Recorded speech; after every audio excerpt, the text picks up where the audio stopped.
नमस्कार, आप देख रहे हैं एस न्यूज 24 और मैं हूं आपके साथ सपना ठाकुर। उज्जैन वारदात सीड्स के प्रोपराइटर्स लोकेंद्र सिंह राजपूत को ईओडब्ल्यू उज्जैन ने गिरफ्तार किया। लगभग 10 साल पुराने मामले में गिरफ्तारी की गई। ईओडब्ल्यू और उज्जैन जिला प्रशासन की टीम ने वारदात सीड्स पर छापा मार डाला।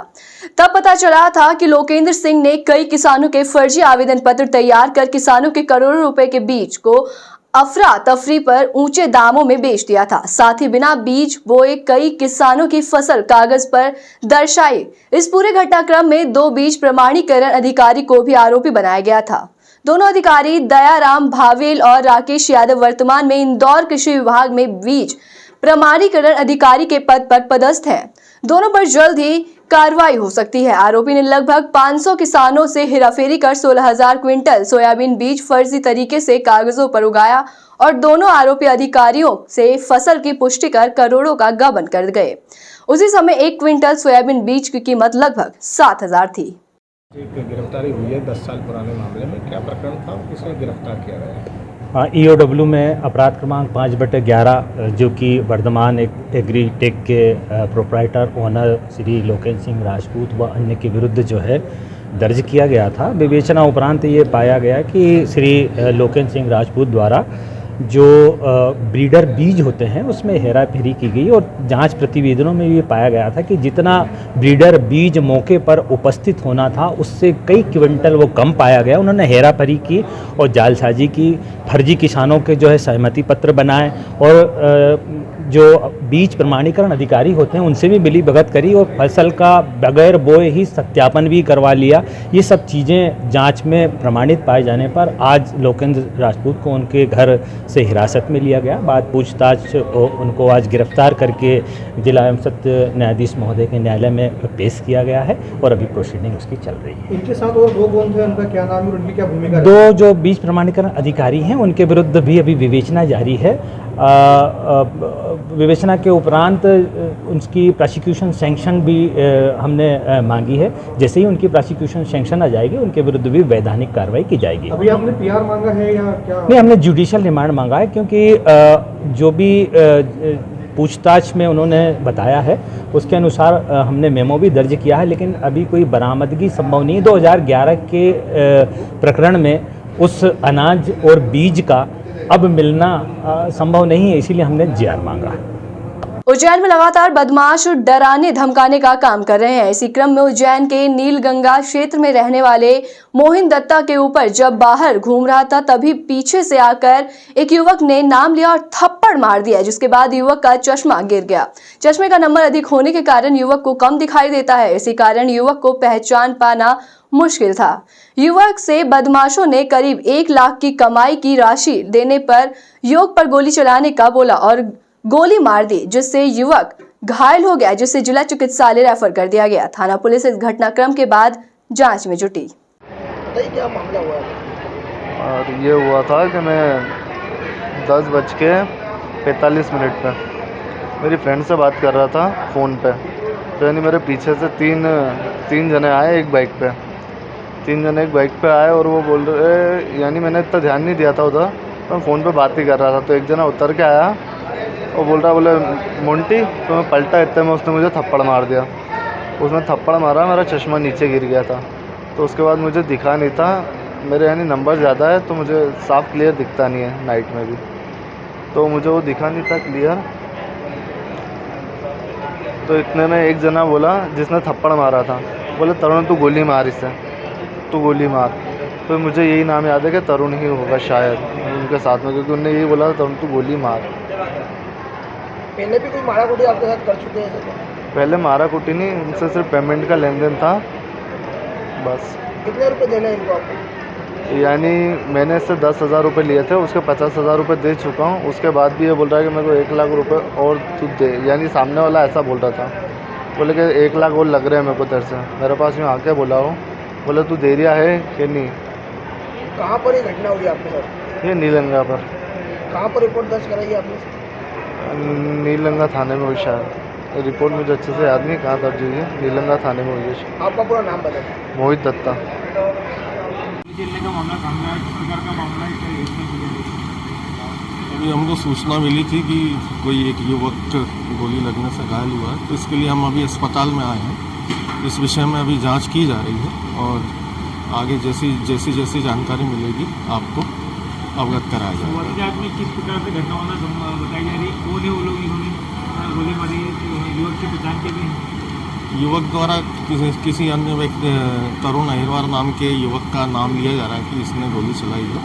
इस विषय पे जांच की जाएगी। क्या कारण सामने आ रहा है? अब इस पे जांच जारी है। जांच के बाद जो भी तथ्य आएंगे आपके सामने प्रकट किए जाएंगे। मध्य प्रदेश के नवागढ़ डीजीपी सुधीर सक्सेना एक दिवसीय दौरे पर उज्जैन आए। यहाँ उन्होंने फ्रीगंज स्थित पुलिस कंट्रोल रूम पहुंचकर पुलिस अधीक्षक कार्यालय सहित कंट्रोल रूम का निरीक्षण किया। इस दौरान पुलिस अधीक्षक सत्येंद्र कुमार शुक्ला, आईजी संतोष कुमार सिंह, डीआईजी अनिल कुशवाहा सहित अन्य अधिकारी मौजूद थे। निरीक्षण के दौरान डीजीपी सुधीर सक्सेना ने पुलिस कंट्रोल रूम पर बने अतिरिक्त पुलिस अधीक्षक सहित कॉन्फ्रेंस हॉल का निरीक्षण किया। निरीक्षण के बाद डीजीपी सीसीटीवी कंट्रोल रूम पहुंचे, जहां पर सीसीटीवी कंट्रोल रूम प्रभारी से चर्चा कर व्यवस्थाओं का जायजा लिया। वही अगली खबर उज्जैन से है, जहां उज्जैन देवास रेलवे ट्रैक पर बुधवार को मिली महिला की लाश की पहचान कर ली गई है। ये महिला दत्तोत्तर गांव की रहने वाली है। 75 साल की ललिता बाई के पोते राम बाबू ने पुलिस को बताया कि उसकी दादी बुधवार दोपहर अपने घर से किसी को कुछ भी बताए बिना निकल गई थी। शाम तक जब वे वापस नहीं लौटी तो घर वालों ने उनकी तलाश शुरू की।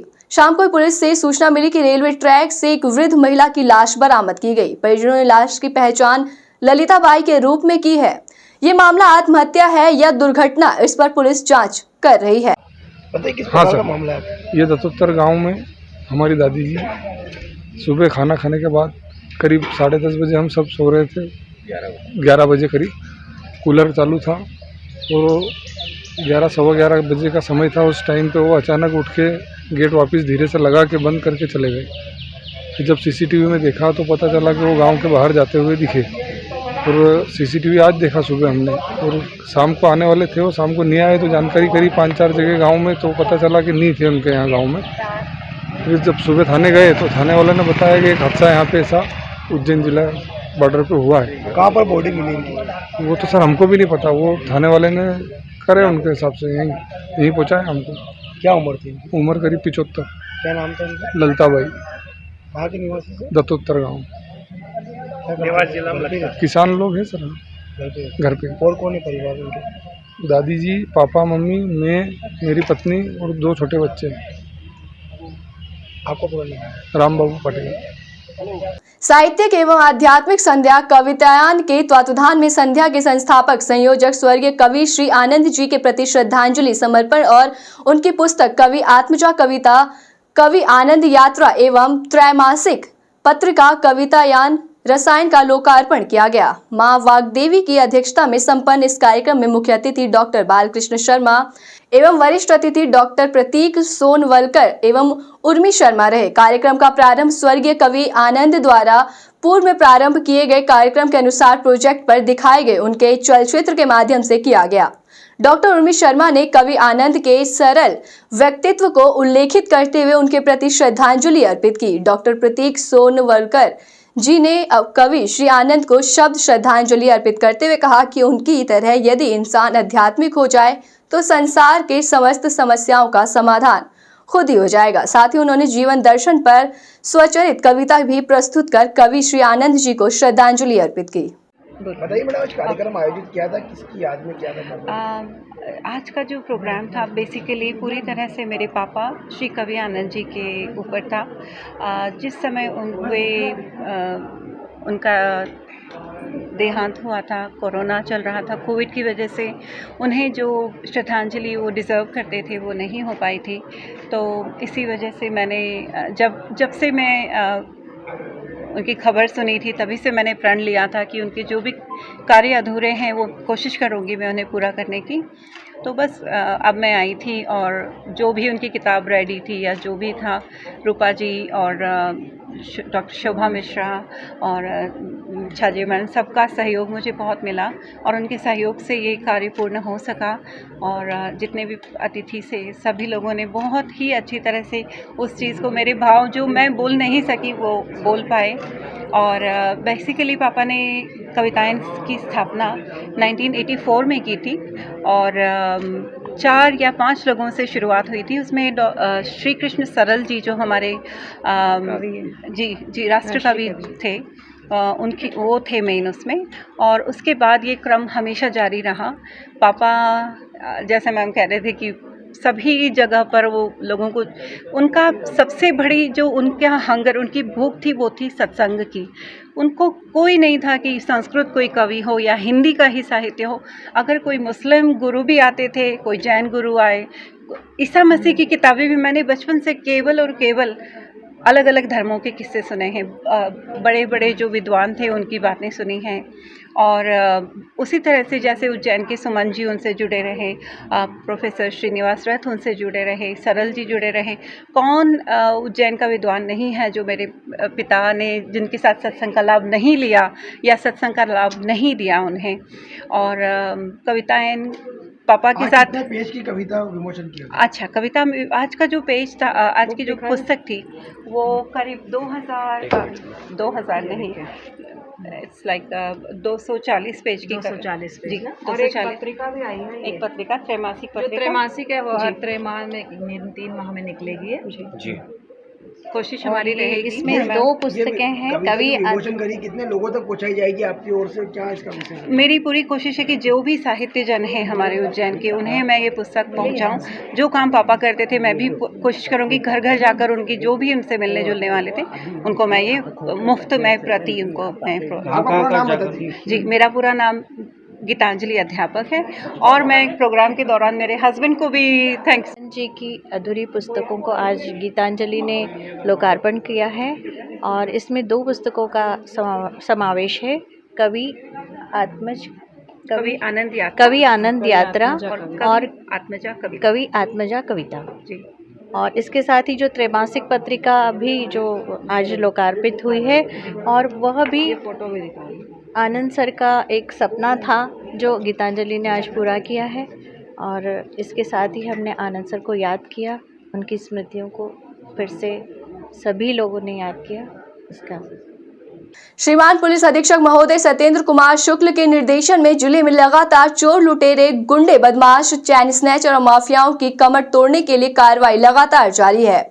उसी की तरह 1 जून 2022 बुधवार शाम सीएसपी विनोद कुमार मीणा, थाना प्रभारी विक्रम सिंह इवने की टीम ने मुखबिर की सूचना पर एक आरोपी प्रद्युम्न पिता मुकेश अग्रवाल, जिनकी उम्र 24 वर्ष थी, उनको 80,000 रुपए नगद, 2 मोबाइल, 1 कैलकुलेटर, लाखों के हिसाब किताब की सट्टा पर्ची जब्त करने में सफलता हासिल की। आरोपी को गुरुवार को न्यायालय पेश किया जाएगा और उसके आपराधिक रिकॉर्ड खंगालने के साथ ही उसके साथियों की तलाश भी की जा रही है। सर, जो 80,000 का जो सट्टा पकड़ा है, श्रीमान पुलिस अधीक्षक महोदय के निर्देशानुसार सट्टे और अवैध चीज़ों पर कार्रवाई करते हुए कल दिनांक को क्राइम टीम व थाना नागजरी की टीम ने संयुक्त कार्रवाई करते हुए शिवांश एवेन्यू से एक व्यक्ति के पास से सट्टा पर्ची लिखते हुए नगद 80,000 रुपये, 2 मोबाइल और 1 कैलकुलेटर जब्त किया। ऐसी तमाम बड़ी खबरों के लिए देखते रहिए एस न्यूज़ 24।